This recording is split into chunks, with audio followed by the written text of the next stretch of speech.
দায়িত্ব নেওয়ার পর প্রথম বাজেট উপস্থাপন করতে যাচ্ছে অন্তর্বর্তীকালীন সরকার। আসন্ন বাজেটের আকার সামান্য কমিয়ে এনে গুরুত্ব আরোপ করা হয়েছে অনুন্নত খাত ও সামাজিক বৈষম্য কমিয়ে আনতে।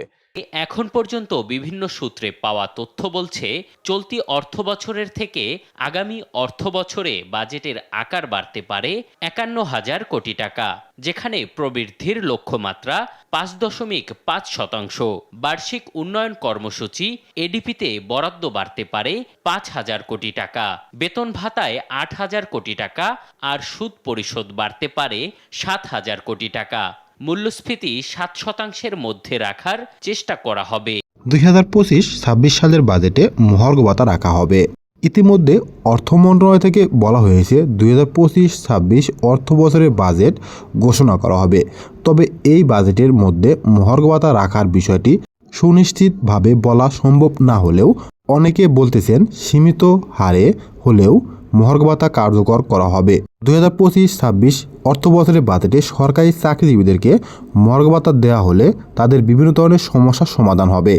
এই সমস্যাগুলোর মধ্যে অন্যতম হচ্ছে বৈষম্য দূর। এছাড়াও মূল্যস্ফীতি নিয়ন্ত্রণ করার লক্ষ্যে এই মহার্ঘ ভাতা অত্যন্ত গুরুত্বপূর্ণ ভূমিকা থাকবে। অর্থ মন্ত্রণালয় থেকে মহার্ঘ ভাতা বিষয়ে ইতিমধ্যে জানানো হয়েছে 25% হারে 1 জুলাই থেকে মহার্ঘ ভাতা কার্যকর করার সিদ্ধান্ত নেওয়া হবে।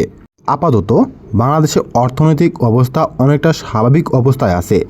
কিছুদিন আগে অর্থনৈতিক অবস্থা ভঙ্গুর থাকায় মহার্ঘ ভাতা দেওয়ার বিষয়ে প্রধান উপদেষ্টা এবং অর্থ উপদেষ্টা একটু পিছিয়ে থাকলেও বর্তমানে মহার্ঘ ভাতা দেওয়ার জন্য আগ্রহ প্রকাশ করেছেন। সে প্রেক্ষিতে আগামী 1 জুলাই থেকে মহার্ঘ ভাতা কার্যকর করার সিদ্ধান্ত নেওয়া হয়েছে। অর্থ মন্ত্রণালয় এবার বাজেট ঘোষণা করবেন সরাসরি টেলিভিশনের মাধ্যমে, কেননা বাংলাদেশে বর্তমান সংসদ না থাকায় বিটিভিতে সম্প্রসারণ করা হবে। ভিডিওটি শুরু থেকে শেষ পর্যন্ত দেখার জন্য আপনাকে অসংখ্য ধন্যবাদ। আবারও হাজির হব নতুন কোনো ভিডিও নিয়ে।